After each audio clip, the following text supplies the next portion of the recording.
Hi, my name is Krista Bear, and spring 2010 I studied abroad in Florence, Italy. Hi, Krista. Hello. So, what made you decide to go abroad? Going abroad is something I knew, I think, even before I got accepted to Marist. It was something that I was attracted to applying to Marist College because they told us about the going abroad experience, and Florence is something that a lot of fashion merchandising students go to because there's similar courses offered here and at that school. So when I knew I wanted to do fashion merchandising, I knew ahead of time that I had the opportunity to go to Florence. I've kind of known it since freshman year. After you decided that you wanted to go to Florence, what's the first thing you did, and the certain steps that you took? Actually, then ironically, I decided that I wanted to go to Dublin by the time the abroad application was due. And literally 3 days before, my mom convinced me to go to Florence, so I kind of had to re-investigate the entire program again. And I spent a lot of time talking to Carol and in the abroad office, and just like looking at other students' like photos from Facebook to see, kind of gauge like their experience and what they did. But I basically just self-educated myself on the program. I didn't really do too much research into it because I just sporadically decided to change my mind 3 days before the application was due. Okay, so that kind of answers my next question. So your mom kind of helped you pick the program? Dublin was something that I did a lot of research into the summer before, but when she kind of told me that she felt it would be a huge mistake for me because it didn't really offer anything for my major, she really encouraged me to like reevaluate the situation. And then talking to my friends too, they kind of agreed with her. So it was just people around me that made me realize that I would have been better off in Florence. And helped you make your final decision. Is there anything the abroad office could have done to help you prepare for your departure?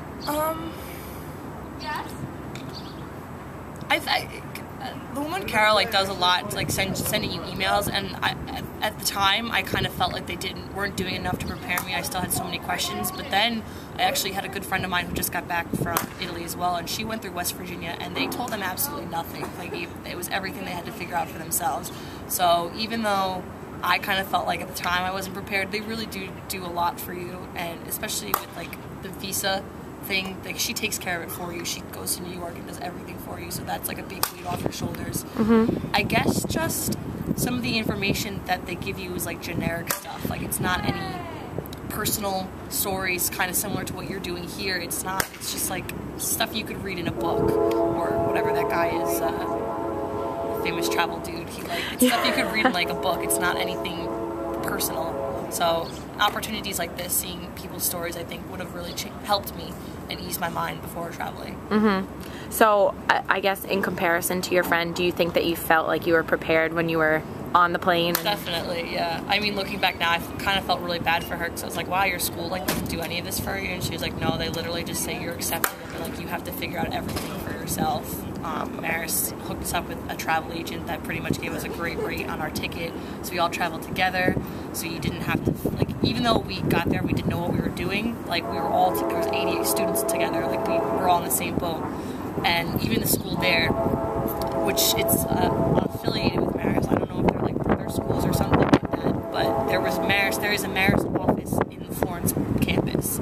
So there was people there who were employed by Marist College to greet us at the airport and take us, or put us in taxis to send us to our apartments where we'd be living.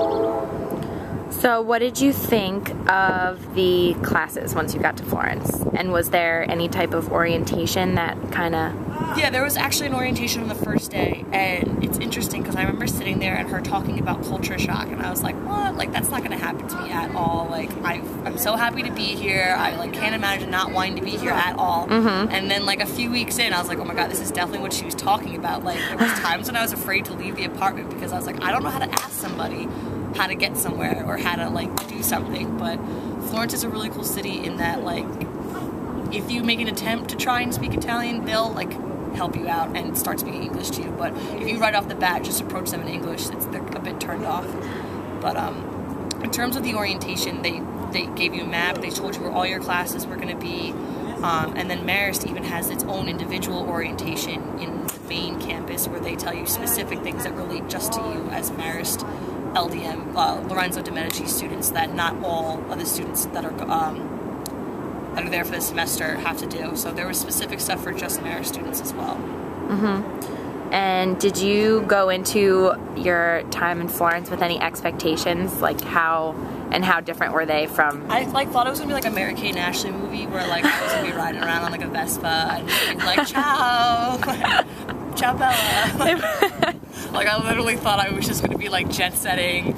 And when I got there, it definitely was exciting, and there was so much. I just wish I mean, if I could say, I know that's one of the questions at the end. If I could say anything to anyone, it's to do as much as you possibly can. There's so much more that I wish that I did, and there's times that I just sat in my room and I watched The Vampire Diaries because it was a rainy day, but like I could have been doing something and I could have been experiencing something, and I regret those days that are just kind of like chilled out because as much as you think you're there for a long time, while you're there and you're like, oh my god, I have so much time to do this and do that, the day, it goes by so fast, and then I'm like done and I'm like, oh, I didn't get to do all these things that I planned to do. But I still did a lot, thank God, but just like every day to do anything you can possibly do, because you'll never, most likely you'll never have the experience again. Definitely. And school's a joke there, so don't even worry about like writing a paper. School is such a joke. Don't even worry about writing a paper. Go out and experience the city. The neighboring cities, like train rides were so quick. It was so easy to just go over to Pisa and go to Verona, and what were the other places we went to? People went to a beach town called Cinque Terre. Like there's just so much you can do. Don't worry about school at all. You have to worry about school a little bit. It's really not that hard in Florence, I have to say. Okay, so on to other things. Where was your favorite place to eat? You can have more than one, too. Trying to think. My favorite thing to eat in Florence was definitely pizza, and there was one place. I lived above a pub called the Lion's Fountain, and then there was a little piazza right there, and there was a pizzeria called I Gabellini, and it was so good. Quattro formaggi cheese. I used to get it every day. Excuse me. You're welcome. Oh, I'm useless. Sorry. Oh well. What was I saying? Oh, okay. You were talking about pizza. Yeah, I used to get like takeout pizza isn't really a concept there. You're supposed to eat it there and like enjoy the atmosphere, but I was lazy and I just wanted to eat it and then watch my like TV. So I used to get it to go, and they'd be like, "Va via," and like, "Yeah, please." And then my other favorite thing to eat was like the little sandwiches, like a paninos, whatever. And my favorite sandwich place was called Verdi. He was on a street called Giuseppe Verdi, and he was such a nice guy. We'd come in and he'd say ciao ragazze, and like we'd struggle to tell him what we wanted on our sandwiches, and he'd help us out, but he loved us. He was so nice to us, and it was a really popular place, and there'd be a crowd of people there on lunchtime, and every time we walked in, he would come and get our order first because we were just such, I don't know, loyal patrons. We were literally there every day, and even when my family came, I took them there. It was such a great deal. It was like €3 for a sandwich, and then €1 for a glass of wine, or like a water bottle or something like that. I used to get it almost every day. It was my favorite. It was such good. What about a food or a drink that students going to Florence have to try? I guess the one food that I kind of regret I didn't try, so maybe I challenge somebody else to try. It's like one of the dishes of Florence. It's called tripa, which is, it sounds gross. It's supposed to be like cow stomach lining, but apparently on a sandwich, like all greasied up and fried and stuff, it's supposed to be so good, and I was just too much like the chicken to try it, so I challenged somebody else to definitely try it. And also the steak Florentine is so good. If you love steak, it's just this big hunk of meat. It's so good. You gotta have it. It's just so good. And drinks. If you've never had limoncello before, you will there. There's a restaurant called Dante's, which is a great student deal, because what they do is if you go there, they let students drink the house wine for free. So needless to say, we're there all the time, and they even give you complimentary limoncello shots. And the only way I can describe it is like yellow Gatorade but on steroids. It's so like intense going down your throat. You're like, ugh, but like you have to. But you have to try it. Italy, you have to try it, and they bring it out for free. So like, why not? But yeah, that's the best way I can describe it. So besides the places that students have to visit to eat, what about any other places that you visited that you think you would definitely recommend?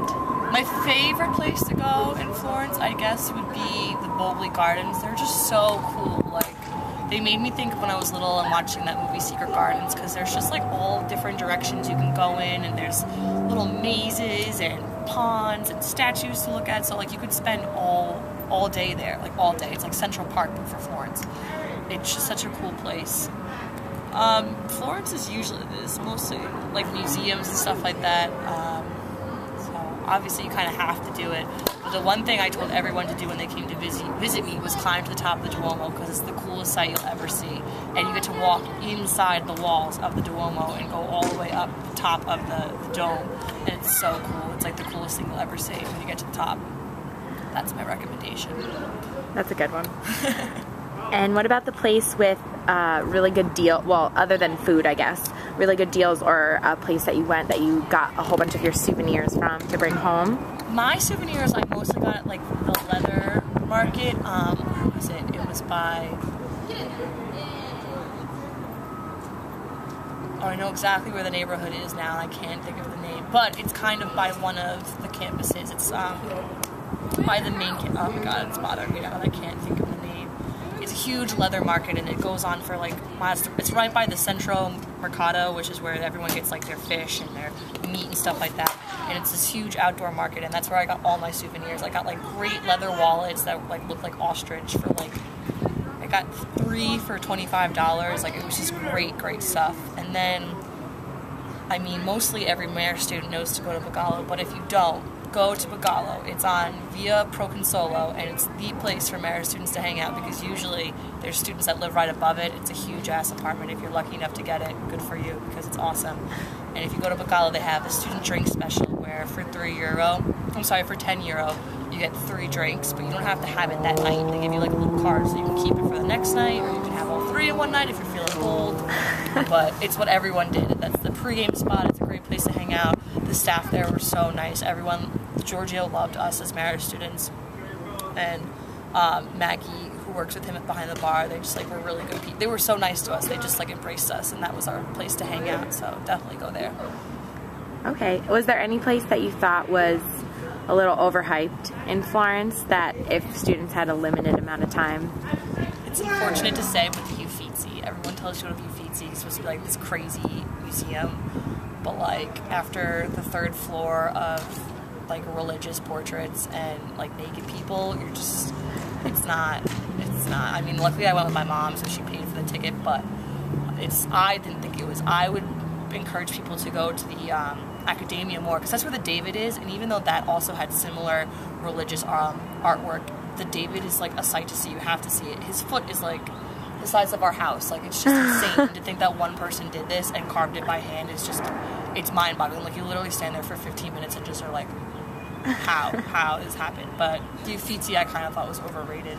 But if you get it, the museums in Florence offer like a Friends of Florence card, and I think you pay like €40 and you can go to any museum as many times as you want for like the year or something like that. So if you are into museums and you want to do that, like, I recommend getting that card. Otherwise, I don't really think it was that worth it. But and one last thing, what piece of advice would you give to anybody going abroad? Besides the one of anywhere, just do anything you can. I think really make sure it's a city that you want to go to. I mean, as much as you could have fun anywhere, like, make sure it's something that something you really want to see, and you're not just going because your friends are going, or about, like, make sure it's a city that you really want, you don't think you could live without going to. Because while I appreciate going to Florence, I had to make sure that I went to Dublin in the end, because I knew so badly that I wanted to go there, and I stayed with my friend Caitlin Cronin, and it was like the best 3 days of my semester almost, because I just knew it was something I really had to see and wanted to go to. So make sure, if you can't decide, make sure you travel anywhere you can, then take advantage of Ryanair. It's so cheap. Going to Dublin for like €21. That doesn't happen. That's unreal. Went to Amsterdam. People just went all over the place. Every weekend people are traveling, and I regret that I didn't do that as often. But take the advantage to be there, because it's like a hop, skip, and a jump away. Like, you can't not go. Yeah. Well, thank you. That was good advice, and thanks for the interview. No problem.